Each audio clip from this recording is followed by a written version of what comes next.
चित्रपटाची सुरुवात होते आणि आपण छत्रपती शिवाजी महाराजांचा आवाज ऐकतो, जे आपल्याला मुंबईत राहणाऱ्या दिनकर भोसलेंविषयी सांगतात की दिनकर हे एका बँकेमध्ये काम करतात आणि ते मराठी असून त्यांची परिस्थिती अशी आहे की त्यांना घर खर्चासाठी त्यांचा पगार तर कमी पडतोच, त्यात त्यांच्याकडे स्वतःच्या खर्चासाठी पण पैसे नसतात।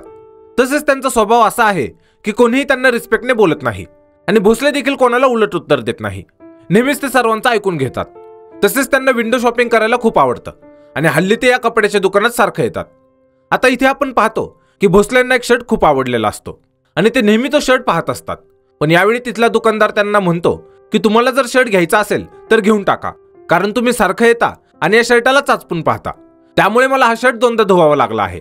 आता भोसलेंकडे पैसे नसतात, त्यामुळे ते इथून निघून येतात की याला हँगर घ्यायला परवडत नाही आणि हा शर्ट घ्यायला निघालाय, ज्याचं भोसलेंना खूप वाईट वाटतं। यानंतर भोसले एका मच्छी बाजारात जातात, जिथे ते मासे दाबून पाहत असतात की ते ताजे आहेत की नाही, पण इथे जी मासे विकणारी बाई असते ती भोसलेंना तिथून हाकलून लावते, कारण भोसले नेहमीच इथे येत असतात आणि मासे ताजे आहेत की नाही ते पाहत असतात, पण ते कधीच विकत घेत नसतात। तसेच ती बाई भोसलेंना ऐकवत म्हणते की याची सुकटाची नाही ऐपत आणि पापलेट बसलाय दाबत, जे ऐकल्यावर देखील भोसलेंना खूप वाईट वाटतं। आता त्या बाईच्या तोंडून अपमान सहन करून झाल्यावर भोसले बोंबील विकत घेतात आणि घरी येतात। तसेच घरी आपण भोसलेंचं कुटुंब पाहतो, ही त्यांची बायको सुभद्रा आणि हा त्यांचा मुलगा राहुल। राहुल नुकताच 12वी पास झालेला असतो आणि आता त्याला इंजिनिअरिंग मध्ये ऍडमिशन घ्यायचं असतं। तसेच भोसलेंना शशिकला नावाची एक मुलगी देखील असते, जिला अभिनेत्री बनायचं असतं आणि त्यामुळे तिने तिचं नाव शशिकला भोसले बदलून बी-कला असं ठेवलेलं असतं। त्याचबरोबर ती नेहमी कुठे ना कुठे ऑडिशन देत असते आणि आज देखील ती ऑडिशनसाठी चाललेली असते। आता इथे शशिकलाचं ऑडिशन खूप छान होतं, पण इथला जो ऑडिशन घेणारा डिरेक्टर असतो तो शशिकलाला म्हणतो की तू मराठी आहेस, त्यामुळे तुला आम्ही घेऊ शकत नाही, कारण मराठी कलाकारांना इंग्लिश व हिंदी नीट बोलता येत नाही। सोबतच शशिकला भोसले नाव इंडस्ट्रीमध्ये चालणं अवघड आहे, त्यामुळे आम्ही तुला अभिनेत्री म्हणून घेऊ शकत नाही। पुढे शशिकला तिच्या बाबांकडे येते आणि त्यांना सांगते की भोसले नाव खूप डाऊन मार्केट आहे, ज्यामुळे तिला हिंदी चित्रपटात घेतलं जात नाहीये, म्हणून तिला आडनाव बदलायचंय। पण यावर भोसले म्हणतात की माधुरी दीक्षित, दुर्गाबाई खोटे, सोनाली बेंद्रे या मराठीच होत्या, जर त्यांना हिंदी चित्रपटामध्ये काम मिळालं तर तुला पण मिळेल। तसेच ते आडनाव बदलण्यास नकार देतात। यानंतर आपण रमणिकलाल गोसालेला पाहतो, हा एक बिल्डर असतो आणि भोसले ज्या ठिकाणी राहत असतात ती जागा याला हवी असते, कारण जर त्याला भोसलेंची जागा मिळाली तर तो तिथे 2 मोठे टॉवर बांधेल आणि त्यातील फ्लॅट्स विकून त्याला खूप प्रॉफिट होईल, ज्यामुळे तो भोसलेंकडे येतो आणि त्यांना सांगतो की मी या जागेच्या बदल्यात तुम्हाला बदलापूरला घर देतो, सोबतच 50 लाख रुपये आणि एक सेंट्रो कार देखील देतो, फक्त ही जागा मला द्या। आता भोसलेंची जी जागा असते ती मुंबईत विलेपार्ले ठिकाणी असते आणि बदलापूर एक प्रकारे मुंबईच्या बाहेरचं ठिकाण असतं। सोबतच भोसलेंचं काम इथेच आहे आणि त्यांचे नातेवाईक देखील इथेच राहतात, त्यामुळे ते गोसालेला म्हणतात की तुम्ही मला थोडे पैसे कमी दिले तरी चालतील, पण मला जे घर देणार आहात ते इथे बनणाऱ्या बिल्डिंग मध्येच द्या, ज्यावर गोसाले नकार देतो आणि हा व्यवहार गोसालेच्या म्हणण्यानुसार होऊ शकत नाही, त्यामुळे भोसले त्याला जायला सांगतात। पुढे दाखवतात की भोसलेच्या मुलाला इंजिनिअरिंगसाठी ऍडमिशन घ्यायचं असतं, पण त्याला अर्धा मार्क कमी मिळाला, त्यामुळे त्याचं ऍडमिशन होणं कठीण झालेलं असतं, ज्यावर भोसले त्याला सांगतात की त्यांच्या कामातील अकाउंटंटच्या मुलाला 65% मार्क होते, तरी तो आता इंजिनिअरिंगला आहे आणि तुला तर 95% मार्क आहेत। तसेच दुसऱ्या दिवशी भोसले राहुलला सोबत घेतात आणि त्याला ज्या कॉलेजला ऍडमिशन घ्यायचं असतं तिथे जातात। आता हे कॉलेज चांदेकर नावाच्या एका मंत्र्याचं असतं, त्याचबरोबर हा मंत्री भोसलेंचा बालपणाचा मित्र असतो। प्रत्यक्षात चांदेकरला जेव्हा मंत्री व्हायचं होतं तेव्हा भोसलेंच्या वडिलांनी याला पैशाची मदत केली होती आणि त्यानंतर हा मंत्री झाला होता व आता भोसलेंना वाटत असतं की चांदेकर त्याचा चांगला मित्र आहे, त्यामुळे इथे राहुलचं लगेच ऍडमिशन होऊन जाईल, पण चांदेकरला भोसलेंच्या मुलाला ऍडमिशन द्यायचं नसतं, त्यामुळे तो भोसलेंना वेगवेगळी कारणे द्यायला लागतो की जरी मी याला इंजिनिअरिंगला ऍडमिशन दिलं तर त्यापुढचा खर्च भोसलेंना परवडणार नाही वगैरे वगैरे। प्रत्यक्षात चांदेकर डोनेशन घेऊन ज्यांना मार्क कमी आहेत त्यांना ऍडमिशन देत असतो व हे भोसलेंना देखील माहित असतं आणि भोसलेंकडून चांदेकरला पैशाचा कसलाही फायदा होत नाहीये, त्यामुळेच तो इथे राहुलला ऍडमिशन देत नाही।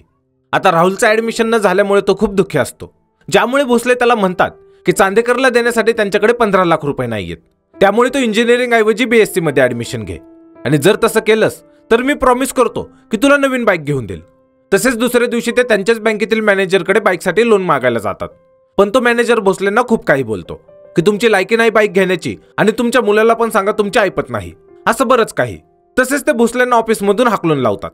आता पुढे दाखवतात की गोसाले भोसलेंच्या बायकोकडे एक सोन्याचं लॉकेट व कारचं एक छोटं मॉडेल पाठवतो आणि त्यांना सांगतो की भोसलेंना जागा विकण्यासाठी राजी करा, पण भोसले पुन्हा नकार देतात, ज्यामुळे गोसाले BMCच्या ऑफिसमध्ये जातो आणि तिथल्या जाधव नावाच्या अधिकाऱ्याला 6 लाख रुपये देऊन सांगतो की भोसलेंची जागा खाली करून द्या। तसेच पुढे जाधव भोसलेंच्या घरातील पाणी बंद करून टाकतो, कारण तो बीएमसीचा मुख्य अधिकारी असतो. आणि जेव्हा इकडे भोसलेंना कळतं की त्यांच्या आजूबाजूच्या सर्व घरांमध्ये कॉर्पोरेशनचं पाणी येत आहे पण त्यांच्याच घरी येत नाही, तेव्हा ते बीएमसी मध्ये याची तक्रार करतात. आणि आता भोसलेंकडे पाईपलाईनचं इन्स्पेक्शन करायला जे लोक येतात ते जाधवचेच लोक असतात. इथे कदम नावाचा जो अधिकारी असतो तो भोसलेंना सांगतो की त्यांची सर्व पाईपलाईन बदलावी लागेल, ज्यासाठी 2 लाखांपर्यंतचा खर्च येऊ शकतो.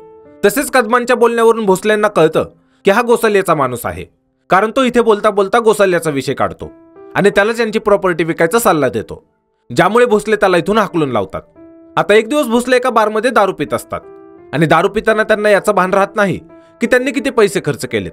त्यामुळे तिथला वेटर त्यांना समजावतो की आणखी दारू पिऊ नका, पण भोसले त्याला उलट उत्तर देतात आणि त्याच्याशी धक्काबुक्की करायला लागतात, ज्यामुळे त्या हॉटेलचा मालक मध्ये येतो आणि यांचं भांडण सोडून भोसलेंना बसायला सांगतो. पण भोसले त्याच्याशी पण धक्काबुक्की करतात, ज्यामुळे तिथले वेटर भोसलेंना बेदम मारतात. आता घरी आल्यावर भोसलेंना त्या सर्व गोष्टी आठवायला लागतात ज्या की त्यांच्यासोबत घडल्या होत्या. जसे की त्यांच्याकडे पैशाची कमतरता असल्यामुळे कोणीच त्यांना नीट बोलत नाही आणि मराठी व घाटे असल्यामुळे कसा त्यांना नेहमी अपमान सहन करावा लागतो. तसेच ते सर्व मराठी महापुरुषांसमोर म्हणतात की त्यांना मराठी म्हणून जन्मल्याची लाज वाटते, कारण मराठी माणसाला काडीची किंमत नाही. आता इथे ते बरंच काही बोलतात, पण शेवटी ते असं म्हणतात की त्यांच्या 500 पिढ्यांनी पाप केली असतील, त्यामुळेच ते मराठी म्हणून जन्माला आले. आता भोसलेंचं हे बोलणं जेव्हा रायगडवर छत्रपती शिवाजी महाराजांना ऐकू जातं तेव्हा ते रायबा भोसलेंच्या घरी येतात आणि भोसले जेव्हा झोपलेले असतात तेव्हा त्यांना उचलून रायगडावर घेऊन जातात, जिथे भोसलेंना जाग आल्यावर ते महाराजांना त्यांच्या समोर पाहून चकित होतात. आता महाराज भोसलेंना म्हणतात की आम्ही इतकं मोठं स्वराज्य स्थापन केलं आणि कित्येक लढाया लढल्या, तो हा दिवस पाहण्यासाठी की त्या मसुब्याचे वारसदार असे हातबल होऊन रडत बसतील. आता भोसले म्हणतात की मराठी माणसाला किडे मुंग्यांची किंमत नाही. इथले सगळे धंदे गुजराती आणि सिंध्यांच्या हातात आहेत, हॉटेल उडपे आणि पंजाब्यांच्या हातात. आणि ते चणे शेंगदाणे विकायला आलेले उत्तर भारतीय आज मंत्रालयापासून इन्कम टॅक्स, सेल्स टॅक्स तर कस्टम मध्ये मोठ्या पदावर जाऊन बसलेत. आता हे ऐकल्यावर महाराज म्हणतात की तुम्हाला हे सर्व करायला कोणी अडवलं होतं? तुमच्या मुलांनी का नाही उच्च शिक्षण घेतलं? आज मराठी माणूस मागे आहे तो त्याच्या कृत्यांमुळे. आता हे ऐकल्यावर भोसले महाराजांची माफी मागतात. तसेच पुढे महाराज म्हणतात की मध्यमवर्गीय विचार सोडा आणि स्वतःच्या अस्तित्वासाठी लढा द्या. तसेच ते त्यांच्याकडील भवानी तलवार भोसलेंना देतात. आता दुसऱ्या दिवशी भोसलेंची मुलगी शशिकला त्यांच्या जवळ येते आणि त्यांना एका फॉर्मवर सही करायला सांगते. प्रत्यक्ष शशिकला तिचं नाव बदलणार असते आणि त्याचाच हा फॉर्म असतो, पण भोसले तो कागद फाडतात आणि तिला ताकीद देतात की परत नाव बदलायचा विचार पण करू नको. तसेच ते त्यांच्या बायकोला देखील धमकी देतात की जर परत गोसाल्य बिल्डरचं नाव जरी काढलं तर घरातून हाकलून देईन. प्रत्यक्षात भोसलेंच्या बायकोचं म्हणणं असतं की त्यांनी ही जागा गोसाल्य बिल्डरला विकायला हवी आणि याविषयी त्या नेहमी भोसलेंना काही ना काही बोलायच्या. आता यानंतर ओ राजे हे गाणं आहे, ज्यात दाखवतात की भोसले बीएमसीच्या कार्यालयात जातात, जिथे कदम त्यांना सांगतो की तुमचं घर आमच्या यादीमध्ये धोकादायक इमारत म्हणून ठरवलं आहे. आता यावर भोसले म्हणतात की पाईपलाईन गंजली म्हणून घर धोक्यात कसं काय येऊ शकतं. तसेच ते त्यांना झापतात की तुम्ही गोसाल्याकडून लाच घेतली आहे आणि बरंच काही बोलतात, ज्यामुळे कदम घाबरतो आणि त्याच्याच ऑफिसमध्ये त्याचं नाव खराब व्हायला नको म्हणून तो भोसलेंना शांत करण्याचा प्रयत्न करतो. सोबतच यांचा आवाज ऐकून जाधव भोसलेंना त्यांच्या कॅबिनमध्ये बोलवून घेतो आणि त्यांचा प्रॉब्लेम विचारतो, ज्यावर भोसले पाईपलाईन विषयी सर्व काही सांगतात. आणि आता जाधव भोसलेंना खात्री देतात की ते संध्याकाळपर्यंत भोसलेंच्या घरातील पाणी सुरू करतील. त्याचबरोबर भोसले इथे जाधवांच्या गळ्यातील चेन पाहतात आणि त्यांना समजतं की जाधव देखील गोसाल्यासाठीच काम करतो, कारण असंच लॉकेट भोसलेंनी त्यांच्या बायकोकडे देखील पाहिलं होतं, जे की त्यांना गोसाल्याने दिलं होतं. आता भोसले जाधवांना देखील झापतात की कदाचित तुमच्या मुलांकडे मोठमोठ्या गाड्या व खर्चासाठी खूप सारे पैसे असतील, पण ते कधी स्वाभिमानाने हे सांगू शकणार नाहीत की त्यांचे वडील इमानदार आहेत. आता हे ऐकल्यावर जाधव स्वतःच्याच नजरेत पडतात व त्यांना स्वतःची लाज वाटते. तसेच यानंतर भोसले घरी आल्यावर पाहतात की त्यांच्या घरातील पाणी पुन्हा सुरू करण्यात आलं आहे, ज्यासाठी ते छत्रपती शिवाजी महाराजांचे आभार मानतात, कारण त्यांच्यामुळेच भोसलेंना स्वाभिमानाने जगण्याची प्रेरणा मिळाली आणि ते आता कोणाशी बेधडकपणे लढू शकतात. खरं तर इथे एक गोष्ट सांगायची राहिली, ती अशी की छत्रपती शिवाजी महाराज व रायबा भोसलेंशिवाय इतर कोणालाच दिसत नाहीत. यानंतर भोसले त्याच डिरेक्टरकडे जातात ज्याने शशिकलाला तिच्या मराठी आडनावामुळे चित्रपटात घेण्यास नकार दिला होता. आता इथे भोसले त्याला म्हणतात की जर त्यांच्या मुलीला ऍक्टिंग येत नसते आणि त्यामुळे तुम्ही तिला चित्रपटात घेतलं नसतं तर मी मान्य केलं असतं, पण जर तुम्ही तिला तिच्या मराठी नावामुळे अभिनेत्री म्हणून घेत नसाल तर मी तुमचं कानफड फोडेल.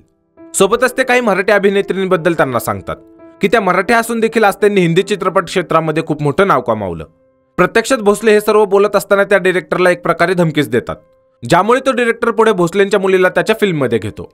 सोबतच इथे मासोळ हे गाणं आहे, ज्यात आपण शशिकलाला पाहतो, जी की फिल्मचं शूटिंग करत असते. आणि यानंतर दाखवतात की शशिकलाला तिच्या ऍक्टिंगमुळे आणखी 4 फिल्ममध्ये साईन केलं जातं, ज्याचे सायनिंग म्हणून मिळालेले पैसे ती तिच्या बाबांना देते. आता पुढे दाखवतात की गोसाल्याने भोसलेंच्या डीलसाठी सँट्रो गाडीऐवजी आता मर्सिडीज गाडी पाठवलेली असते, पण भोसले ती गाडी तोडून टाकतात, ज्यामुळे गोसाल्या जाधवकडे येतो आणि त्यांना झालेला सर्व प्रकार सांगतो. तसेच तो जाधववर खवळतो, कारण त्याने गोसाल्याकडून 6 लाख रुपये घेतले होते, पण अजून त्याने भोसलेची जागा खाली करून दिली नाही. आता जाधव गोसाल्याचे पैसे परत करतो आणि त्याला इथून हाकलून लावतो, ज्याने आपल्याला समजतं की जाधवांवर भोसलेच्या बोलण्याचा चांगलाच परिणाम झाला आहे. यानंतर भोसले त्यांच्या मॅनेजरकडे जातात, जिथे या मॅनेजरला कळतं की भोसलेंकडे 2 लाख रुपये आले आहेत, जे की त्यांना त्यांच्या मुलीने दिलेले असतात. त्यामुळे तो भोसलेंना पुन्हा उलटसुलट बोलत असतो, पण यावेळी मात्र भोसले त्या मॅनेजरला चांगलंच झापतात. सोबतच ते मॅनेजर असून त्यांच्याकडे लाचखोरीने आलेल्या पैशावरून भोसले त्यांची पूर्ण इज्जत काढतात. त्याचबरोबर पुढे भोसले व शशिकला राहुलला नवीन गाडी गिफ्ट करतात, ज्यामुळे राहुल खूप खुश होतो आणि गाडीसाठी जे पैसे भोसलेंकडे आलेले असतात ते शशिकलाने यांना दिलेले असतात. यानंतर भोसले देशमुख नावाच्या एका बिल्डरकडे जातात आणि त्यांना त्यांच्या जागेवर पार्टनरशिपमध्ये बिल्डिंग बांधायचं प्रपोजल देतात, ज्यासाठी देशमुख देखील राजे होतात. म्हणजेच देशमुख पैसे लावून भोसलेंच्या जागी बिल्डिंग बांधणार आणि त्यात जे फ्लॅट्स निघतील ते विकून त्याचे पैसे भोसले व देशमुख वाटून घेणार. तसेच भोसलेंच्या जागी 2 भाडेकरी देखील राहत असतात, ज्यातील एक बिहारी तर एक मुस्लिम असतो, ज्यांना देशमुख काही पैसे देऊन ही जागा खाली करण्याचा भोसलेंना सल्ला देतात. पण भोसलेंचं म्हणणं असतं की त्यांचे दोन्ही भाडेकरू गेले 20 वर्ष महाराष्ट्रातच राहत आहेत व ते आता महाराष्ट्रामधीलच रहिवासी आहेत, त्यामुळे हे त्यांना देखील याच बिल्डिंगमध्ये फ्लॅट देणार. तसेच या बिल्डिंगमध्ये ग्राउंड फ्लोअरला जे शॉप निघतील ते भाड्याने देऊन जे काही पैसे मिळतील त्यातून यांच्या घरांचा मेंटेनन्सचा खर्च भागेल, असा देखील प्लॅन भोसलेंचा असतो. आता इकडे गोसाल्याला जेव्हा याची बातमी मिळते तेव्हा तो उस्मान भाई नावाच्या एका गुंडाला भोसलेंची जागा खाली करण्याची सुपारी देतो, ज्यासाठी गोसाले उस्मानला 5 कोटी रुपये देतो. ज्यामुळे उस्मान भोसलेंच्या घरी येऊन त्यांना धमकी देतो की जर तू 15 दिवसांच्या आत घर खाली केलं नाही तर तुला याचे परिणाम भोगावे लागतील. आता इथे रायबा देखील असतात, जे की उस्मानच्या धमकीमुळे त्याला मारणार होते, पण भोसलेंनी त्यांना अडवलेलं असतं, कारण हे प्रकरण ते कायद्याने हाताळणार असतात. त्यामुळे ते पोलीस चौकीत जातात आणि तिथल्या एसीपीला गोसालेविषयी कंप्लेंट नोंदवायला लावतात की त्याने उस्मानला पाठवून यांना धमकी दिली व घरात गोळीबार केला. पण तो एसीपी म्हणतो की उस्मान तर कालपासून माझ्या लॉकअपमध्ये आहे. तसेच तो कंप्लेंट नोंदवायला नकार देतो आणि भोसले जेव्हा एसीपीच्या गळ्यात देखील गोसाल्याचं लॉकेट पाहतात तेव्हा ते एसीपीला त्यांच्या चौकीत बेइज्जत करतात आणि त्यांच्या आबरूचे धिंदवडे काढतात. त्याचबरोबर इथे एसीपीला काहीच बोलता येत नाही, कारण याला राष्ट्रपती पदक मिळालेलं असतं आणि यामुळे त्याचा इंटरव्ह्यू घेण्यासाठी एक रिपोर्टर देखील तिथे आलेली असते, जी की तिथेच बाजूला बसलेली असते. तसेच ते रिपोर्टर भोसले व एसीपीचं सर्व बोलणं रेकॉर्ड करून घेते आणि यानंतर दाखवतात की हा रेकॉर्ड केलेला व्हिडिओ न्यूज चॅनेलवर दाखवला जातो, ज्यामुळे चौबाजूंनी भोसलेंचं कौतुक होतं. त्याचबरोबर यानंतर भोसले त्यांच्या बायकोसोबत गोसाल्याच्या घरी जातात आणि आता इथे भोसलेंच्या बायकोने देखील निर्णय घेतलेला असतो की ते यांचं घर गोसाल्याला विकणार नाही. तसेच इथे भोसले व त्यांची बायको गोसाल्याला धमकी देतात की आमच्या घराकडे जर तू परत नजर टाकलीस तर तुझे डोळे काढून आम्ही त्याने गोट्या खेळू. आता या धमकीमुळे गोसाल्या उस्मान भाईला फोन करतो आणि उस्मान ठरवतो की तो भोसलेंना घाबरवण्यासाठी त्यांच्या मुलाला गाडीने उडवणार, ज्याची खबर इकडे महाराजांना देखील लागते. त्यामुळे उस्मान जेव्हा राहुलला गाडीने उडवणार असतो तेव्हाच महाराज तिथे येतात आणि राहुलला ट्रकच्या खाली जाण्यापासून वाचवतात. पण तरी सुद्धा राहुलला खूप लागलेलं असतं, ज्यामुळे त्याला हॉस्पिटलमध्ये ऍडमिट केलं जातं. आता भोसले जेव्हा राहुलला पाहायला हॉस्पिटलमध्ये येतात तेव्हा इथे उस्मान भोसलेंना फोन करून धमकी देतो की आज राहुल ऍडमिट आहे आणि जर का घर खाली केलं नाही तर उद्याला तुझ्या मुलीची पण अशीच दशा करेल. आता या धमकीमुळे भोसले खूप घाबरतात आणि ते त्यांची जमीन गोसाल्याला द्यायचं ठरवतात, कारण त्यांची मुलेच नाही राहिली तर जमीन ठेवून ते काय करणार. आता या प्रसंगामुळे भोसले आतून खूप खचलेले असतात. त्यामुळे महाराज व रायबा त्यांना भेटायला येतात आणि त्यांचं मनोबल वाढवत त्यांना सांगतात की इतक्या लवकर हार मानू नका. त्याचबरोबर इथे महाराजांची कीर्ती बेफामा हा पोवाडा आहे, ज्यात शाहीर भोसलेंना सांगतात की कसे महाराजांनी अफजल खानला मारलं होतं. आता महाराजांची ही शौर्यगाथा ऐकल्यावर भोसलेंचा आत्मविश्वास वाढतो आणि ते पुन्हा लढा द्यायचं ठरवतात. तसेच पुढे ते उस्मानच्या मुलाला शाळेतून उचलून घेतात, ज्यामुळे उस्मान भाई खूप टेन्शनमध्ये येतो. पण इतक्यात त्याच्याकडे भोसले येतात आणि त्याला सांगतात की तुझा मुलगा माझ्याकडे आहे. जे ऐकताच उस्मान त्यांच्यावर बंदूक ताणतो, ज्यामुळे भोसले त्याला सांगतात की मी आधीच तुझ्या मुलाचे पाय तोडले आहेत आणि जर मला काही झालं तर त्याचे हात पण तोडून टाकेल. आता हे ऐकल्यावर उस्मान खूप घाबरतो आणि भोसलेंची माफी मागतो. तसेच तो म्हणतो की माझा मुलगा जसा कसा असेल त्याला मला परत कर आणि त्यासाठी तू जे काही म्हणशील ते मी करेल. तुझ्या जमिनीकडे मी डोकावून सुद्धा पाहणार नाही. आता भोसले त्यांच्या बायकोला आवाज देतात आणि उस्मानच्या मुलाला घेऊन यायला सांगतात. तसेच उस्मान पाहतो की त्याच्या मुलाला भोसलेंनी काहीच केलं नाही, ज्यामुळे उस्मान भोसलेंचे आभार मानतो आणि पुन्हा त्यांची माफी मागतो. यानंतर भोसले त्याच हॉटेलच्या मालकाकडे जातात ज्यांच्या हॉटेलमधून भोसलेंना बेदम मारून हाकलून लावलं होतं. इथे भोसले त्यांना सांगतात की त्यांच्या जागेवर जी बिल्डिंग बनणार आहे त्यात त्यांना नवीन हॉटेल सुरू करायचं आहे जे की आपण पार्टनरशिपमध्ये सुरू करू शकतो, ज्यावर तो हॉटेलवाला भोसलेंसोबत पार्टनरशिपमध्ये हॉटेल सुरू करायला तयार होतो. आणि पुढे दाखवतात की ज्या प्रकारे भोसलेंची जागा हडपली जाणार होती तसाच प्रकार खूप साऱ्या लोकांसोबत होत होता. पण भोसलेंची जी बातमी दाखवली गेली होती ती पाहून मुंबईतील बहुतेक सर्वच लोक आपापली जागा न विकण्याचा व कोणीही त्याच्यावर ताबा मारू नये यासाठी लढण्याचा निर्णय घेतात. आता चांदेकरचं जे कॉलेज असतं त्या कॉलेजच्या वेबसाईटला शशिकला हॅक करते, ज्यामुळे भोसलेंना माहिती मिळते की कोणत्या मुलाला किती टक्के आहेत आणि कोणी किती डोनेशन घेऊन कॉलेजला ॲडमिशन घेतलं आहे. त्यामुळे पुढे भोसले ती लिस्ट चांदेकरला दाखवत म्हणतात की यातले काही असे विद्यार्थी आहेत की ज्यांना 12वीला इतके कमी टक्के मिळालेत की ते इंजिनिअरिंगला बसण्यासाठी सक्षम नाहीत, तरी तू त्यांना ॲडमिशन दिलं आहेस. ज्यावर चांदेकर म्हणतो की तुझ्या मुलाला जर इथे ॲडमिशन हवं असेल तर तुला 12 लाख रुपये द्यावे लागतील. आता हे ऐकल्यावर भोसले चांदेकर करत असलेल्या लाचखोरीवर आणि त्याच्या राजकारणी पदाचा तो करत असलेल्या गैरवापराबद्दल खूप काही बोलतो, ज्यावर चांदेकर देखील कबूल होतो. पण त्याला माहीत नसतं की भोसले हे सर्व बोलणं त्यांच्या मोबाईलमध्ये रेकॉर्ड करत आहेत. सोबतच पुढे भोसले हा व्हिडिओ प्रेसवाल्यांना देतात, ज्यामुळे चांदेकरची खूप बदनामी होते. आणि पुढे चांदेकर ज्या पक्षात असतो त्या पक्षाचे नेते चांदेकरला बोलवून घेतात आणि त्याला त्याच्या मंत्रिपदाचा राजीनामा द्यायला सांगतात, ज्यामुळे आता चांदेकरचं सर्व राजकारणी करिअर खराब होतं. आता चांदेकरला त्याचा बदला घ्यायचा असतो, त्यामुळे तो गोसालेशी हात मिळवतो आणि त्याला सांगतो की भोसलेंच्या कुटुंबातील सर्वांना उचलून आण. त्याचबरोबर याची बातमी महाराजांना देखील मिळते, पण ते ठरवतात की भोसलेंनी ही लढाई स्वतःच लढायला हवी, जेणेकरून ते आणखी भक्कम होतील.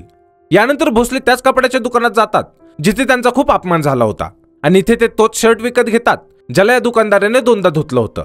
पण आता मात्र हा दुकानवाला भोसलेंची खूप खातिरदारी करतो, कारण भोसले आता त्यांच्या कामामुळे खूप फेमस आहेत. सोबतच इकडे दाखवतात की गोसालेची माणसं भोसलेंच्या कुटुंबातील लोकांना खोटी बातमी देतात की शशिकलाचा शूटिंगच्या सेटवर अपघात झाला आहे, ज्यामुळे त्यांना हॉस्पिटलला घेऊन जाण्याच्या बहाण्याने गाडीत बसवतात आणि सर्वांना गोसालेच्या अड्ड्यावर घेऊन येतात. आता गोसाले भोसलेंना धमकी देतो की जर तू जमिनीच्या कागदावर सही नाही केली तर माझी माणसं तुझ्या मुलीवर अत्याचार करतील. त्याचबरोबर गोसाले यावर विचार करण्यासाठी भोसलेंना सकाळपर्यंतचा वेळ देतो आणि तिथून निघून जातो. त्याचबरोबर तो जेव्हा चांदेकरला याबद्दलची खबर देतो तेव्हा चांदेकर सांगतो की भोसलेंनी सही देऊ अथवा न देऊ, पण सकाळपर्यंत त्याच्या कुटुंबासोबत त्याला गोडाऊनमध्ये जाळून टाक, कारण त्याने माझं पूर्ण पॉलिटिकल करिअर बर्बाद करून टाकलं. त्याचबरोबर इकडे गोसाले गेल्यावर भोसलेंवर नजर ठेवणारा जो माणूस असतो भोसले त्याला त्याच्या कुटुंबाची व मुलाबाळांची आठवण करून देतात, ज्यामुळे तो माणूस भावुक होतो आणि त्याच्या सहाय्याने भोसले स्वतःला गोसाल्याच्या ताब्यातून सोडवून घेतात. आता सकाळ झाल्यावर गोसालेला त्याचा माणूस फोन करून सांगतो की भोसले त्यांच्या ताब्यातून सुटला आहे आणि तो तुमच्याकडेच येत आहे. त्यामुळे गोसाले भोसलेंना मारण्यासाठी त्याची माणसे जमा करून ठेवतो. आणि पुढे आपण पाहतो की भोसले उस्मानभाई व त्यांच्या 2 भाडेकरांसोबत गोसाल्याकडे येतात आणि त्याला धमकी देतात की परत असं केलं तर तुला सोडणार नाही. पण इतक्यात गोसाल्याचे लोक यांच्यावर गोळ्या झाडतात, ज्यामुळे इथे मोठी फायरिंग सुरू होते. पण अखेर थोड्या फाईटनंतर भोसले गोसाल्यावर तलवारीने वार करतात, ज्यामुळे गोसाले त्यांची माफी मागतो आणि त्याला आता समजलेलं असतं की तो भोसलेंसमोर जिंकू शकत नाही. तसेच भोसले त्याला माफ करतात आणि गोसाले देखील आता भोसलेंचा आदर करायला लागतो, कारण त्याने भोसलेंना हरवण्याचा खूप प्रयत्न केला होता. पण भोसलेंनी मात्र कधीच हार मानली नाही व ते त्यांची जागा न विकण्याच्या निर्णयावर ठाम राहिले. सोबतच आपण पाहतो की भोसले आता राजकारणात उतरायचं ठरवतात, ज्यामुळे जे लोक भोसले बेधडकपणे लढत आहेत हे पाहून त्यांना फॉलो करत होते ते आता त्यांचा विरोध करायला लागतात आणि त्यांना राजकारणात उतरण्याचं कारण विचारण्यासाठी त्यांच्या घराजवळ जमा होतात, जिथे भोसले त्यांना सांगतात की मी राजकारणामध्ये उतरत आहे ही बातमी मी मुद्दाम पसरवली, कारण तुम्हाला कळावं की राजकारणात जर कोणी शिकलेला चांगला व्यक्ती उतरत असेल तर आपणच त्यांचा तिरस्कार करतो, कारण आपल्यालाच राजकारणात अशिक्षित व गुंड लोक हवे आहेत. त्याचबरोबर भोसले सर्वांना मतदानाचं महत्त्व समजावतात व राजकारणात आणि समाजातील सर्वांच्या जीवनात कसा सुधार होऊ शकतो ते सर्वांना समजून सांगतात, जे ऐकल्यानंतर सर्व लोक भोसलेंचा पुन्हा आदर करायला लागतात. यानंतर आपण भोसलेंना रायगडावर पाहतो, जिथे ते महाराजांना त्यांची तलवार परत करतात. त्याचबरोबर महाराज त्यांना म्हणतात की मला तुमचा अभिमान आहे, कारण तुम्ही महाराष्ट्रातील प्रत्येकाला जागृत केलं. त्याचबरोबर ते भोसलेंना पुढच्या वाटचालीसाठी शुभेच्छा देतात आणि हा चित्रपट इथेच संपतो.